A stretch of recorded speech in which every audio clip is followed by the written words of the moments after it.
nakapanayam ni Mon Gualvez ang ilang cardinal electors. At live mula sa Vatican, nasa frontline ng balitang yan, si Mon Gualvez. Mon?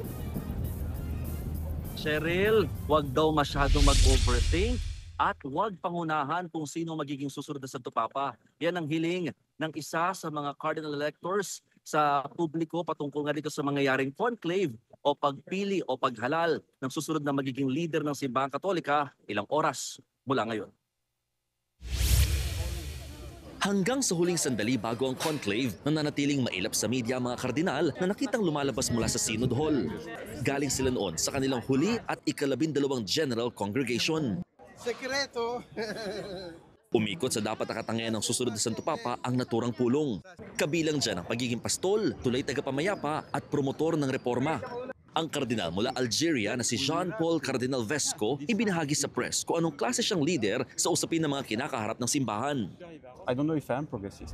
If to be progressist is the contrary of to be just immobilist. So I am progressist and I prefer this. If tradition is not, we don't move anything, I'm not traditionalist.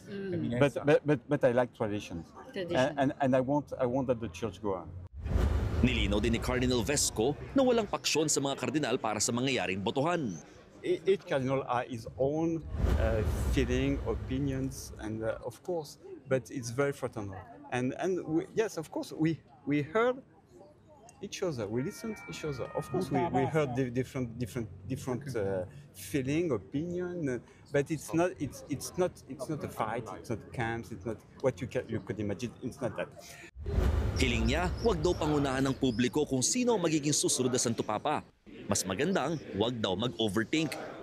I'm sure that God has already chosen, and we have to discover. We have not the cardinal and the college. They are not pape maker.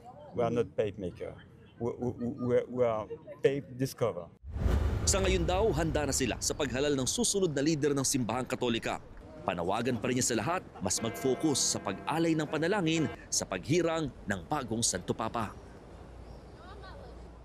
Cheryl, sa mga oras na ito, mas naghigpit ang seguridad sa paligid ng St. Peter's Square. Bukod sa kaliwat kanan ng mga screening, may mga nakasetup na rin dito ng mga equipment na chinecheck yung mga bag at gamit ng mga taong gustong pumunta dito sa loob nga ng St. Peter's Square. Lalo't ang karamihan sa kanila ay nag-aabang at excited na malaman kung sino kaya ang magiging susunod na Santo Papa ng Simbahang Katolika. Lalo't 3:45 PM nga ngayong araw na ito, Vatican time, magsisimula na yung pinakaproseso ng conclave. Habang nag-anunsyo ang Vatican media na sinasabing posibleng bukas mag-umpisa pa ang botohan. Pero again, ito ay nakabatay pa rin sa magiging desisyon ng mga cardinal electors oras sa magsimula ang conclave mamayang hapon dito sa Vatican. Cheryl. Maraming salamat, Mon Gualvez. Mga kapatid, Cheryl Cosim po, huwag maging huli at maging una sa lahat sa balitaan. Para sa tuloy-tuloy na talakayan sa Frontline, mag-follow at mag-subscribe sa social media pages ng News 5.